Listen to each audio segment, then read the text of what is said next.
हम पढ़ेंगे class 9th का चैप्टर बहुपद पॉलिनोमियल। बहुपद पॉलिनोमियल होता क्या, यानी बहुपद होते क्या है? ऐसे बीजीय व्यंजक जिनमें चर राशियां केवल ऋणात्मक पूर्णांक यानी कि धनात्मक तथा शून्य घात के रूप में हों बहुपद कहलाते हैं। यानी कि क्या हो? ऋणात्मक पूर्णांक यानी कि x की घात क्या होनी चाहिए? x की वो घात होनी चाहिए, एक तो प्राकृतिक संख्या हो और उसमें शून्य भी शामिल हो। यानी कि x की यानी कि चर राशि की घात क्या होनी चाहिए? प्राकृतिक संख्या और शून्य होनी चाहिए, धनात्मक। तो वो क्या कहलाएगा? बहुपद कहलाएगा। यानी कि चर राशि कौन सी होती हैं? चर राशि तो अब जानते होंगे। चर क्या होती हैं? चर होती हैं यानी कि ए बी सी यानी कि X Y Z alphabet, A B C D की अल्फ़ाबेट, ठीक। और अचर क्या होती हैं? अचर राशियाँ होती हैं यानी 1 2 3 यानी कि काउंटिंग नंबर्स। क्या कहते हैं इन्हें? अचर राशियाँ।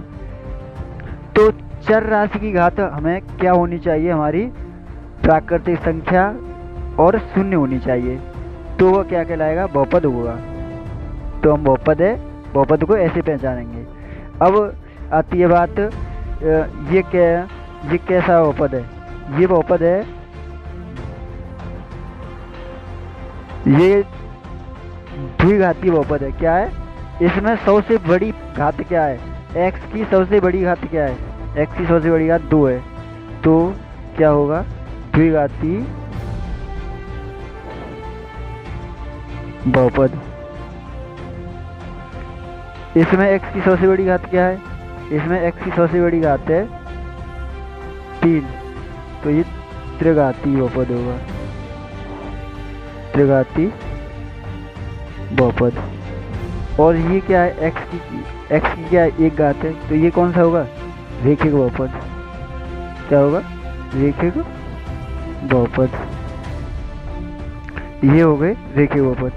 अब आता है कि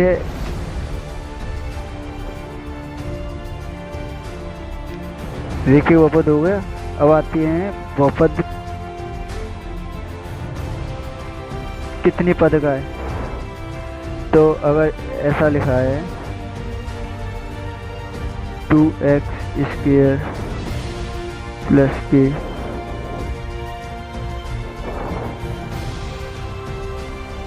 3x प्लस के 2, तो ये क्या है? ये कैसा है?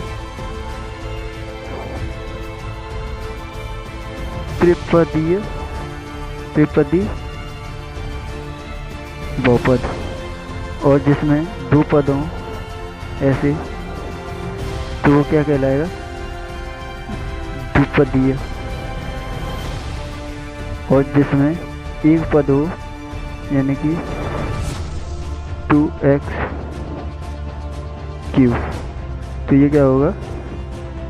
एकपदी। और दूसरी बात, इसे हम क्या पढ़ेंगे? इसे पढ़ेंगे गुणांक यानी कि कोफिशिएंट। इसे पढ़ेंगे आप घात। और इसे क्या पढ़ेंगे आप? x को आधार। ठीक, ये हमने समझ लिया बहुपद। अब आते हैं अपनी एक्सरसाइज पे। एक्सरसाइज 2.1। एक्सरसाइज में क्या है कि निम्नलिखित में से कौन से व्यंजक एक चरीय बहुपद हैं और कौन से बहुपद नहीं हैं? तक सही उत्तर दें। तो ये देखो, 4x² - 3x प्लस के 7, ये क्या है? ये बहुपद है? हाँ है, क्योंकि x की घात कैसी है? x की घात 2 है, एक प्राकृतिक संख्या है। क्या है? यह एक बहुपद है। पता नहीं, y² प्लस के √2। हमें चर राशि की घात देखनी है। चर यही तो है y, तो y की घात प्राकृतिक संख्या है। हाँ, प्राकृतिक संख्या है। तो ये क्या? ये भी एक बहुपद है। यह एक एक y में, यह एक चर, सॉरी यह एक चर y में बहुपद है। ठीक, और इधर देखो तीसरा 3 root T plus root 2t। तो ये क्या है, t की पावर क्या है रूट, और रूट का मतलब होता है 1/2, यानी कि 1/2। तो t की घात क्या होगी 1/2, और हमें प्राकृत संख्या लानी है, तो यह एक बहुपद नहीं है, यह एक बहुपद नहीं है। ठीक, अब देखना है y की घात 1 है, हाँ 1 है, तो यह क्या है, यह एक बहुपद है, यह एक बहुपद है, क्योंकि y की घात 1 है, और 1 क्या है प्राकृत संख्या, क्या ये बहुपद, और ये क्या है, यह एक बहुपद नहीं है। क्यों, क्योंकि इसमें अनेक चर हैं, एक चर में बहुपद नहीं है, क्योंकि इसमें अनेक चर हैं। अनेक चर मतलब x और y और t, यानी कि ये क्या है अनेक चर। यह एक चर में बहुपद नहीं है, क्योंकि इसमें अनेक चर हैं। ठीक, अब आते हैं, अब ये क्वेश्चन नंबर फर्स्ट बताऊंगा। अब बढ़ते हैं अपने क्वेश्चन नंबर 2 की तरफ, यानी कि दूसरे क्वेश्चन में कह रहा है निम्न प्रतीक में एक्स स्क्वायर का गुणांक लिखिए, यानी कि एक्स स्क्वायर का गुणांक लिखना है। इसका गुणांक क्या लिखना है, एक्स स्क्वायर यही है, तो एक्स स्क्वायर का गुणांक में एक्स स्क्वायर का गुणांक यानी कोफिशिएंट, एक्स स्क्वायर का गुणांक, इसका गुणांक क्या होगा, यहाँ पे कुछ नहीं है तो यहाँ बनवा लेंगे, तो क्या है इसका गुणांक 1 में एक्स स्क्वायर का गुणांक, इसमें क्या गुणांक यहाँ पे बनवा लेंगे और चिन्ह सहित लेंगे, क्योंकि चिन्ह क्या है माइनस का, तो -1। इसमें में एक्स स्क्वायर का गुणांक क्या आएगा π/2, क्योंकि एक्स स्क्वायर गुणांक क्या है 1 π/2। अब इसमें में एक्स स्क्वायर का गुणांक, इसमें एक्स स्क्वायर है, इसमें एक्स स्क्वायर है ही नहीं है, तो इसमें एक्स स्क्वायर का गुणांक क्या हो जाएगा 0। ठीक, अब क्वेश्चन नंबर 3 की तरफ बढ़ते हैं। दूसरा क्वेश्चन समाप्त हुआ। क्वेश्चन नंबर 3, क्वेश्चन नंबर 3 कह रहा है कि घात 35 के एक पद और घात 100 के एक पदी का एक एक उदाहरण दीजिए। घात 35 के एक पद, घात 35 का एक पद, घात सॉल्यूशन, घात 35 का एक पदीय बहुपद लिखना है, एक पदी, घात 35 के द्विपदीय, सॉरी द्विपदीय, घात 35 के एक द्विपदीय, घात 35 का एक द्विपदीय क्या होगा, यानी कि x की घात क्या होनी चाहिए 35, और पद कितनी होनी चाहिए उसमें 2। ठीक है, तो इसमें 2 पद हो गए, 1 और 2। अब कह रहा है कि घात 100 के एक पदी,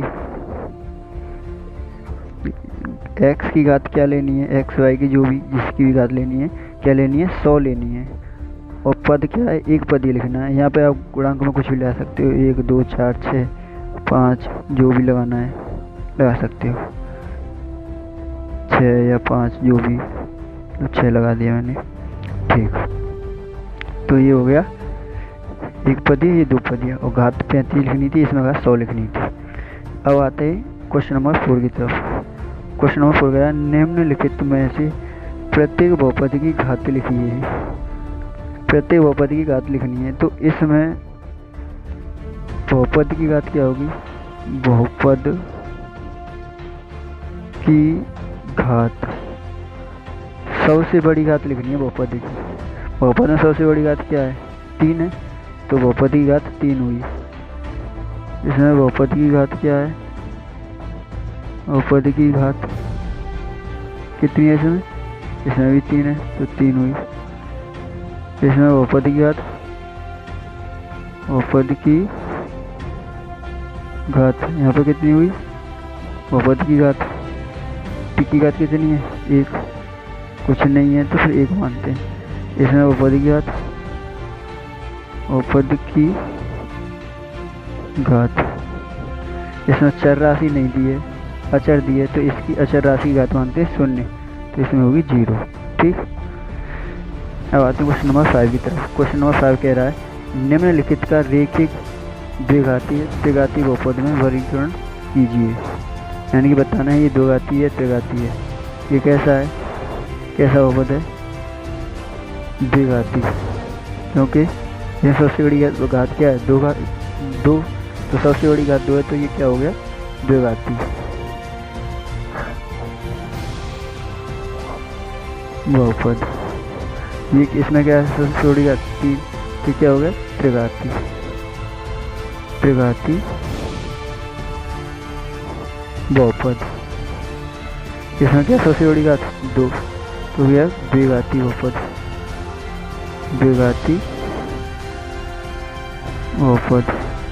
इसमें सबसे बड़ी घात क्या है? चर राशि 1, तो क्या हो गया? 1, तो क्या आ गया? रेखिक बहुपद।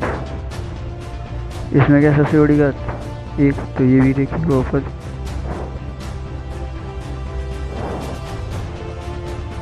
इसमें क्या सबसे बड़ी घात 2, तो क्या है? द्विघाती बहुपद।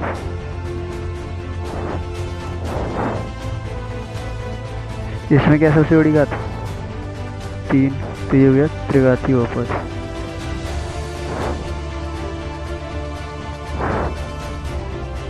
त्रिघाती बहुपद। अब होती है हमारी एक्सरसाइज समाप्त। मुझे लगता है आपको समझ आ गया होगा।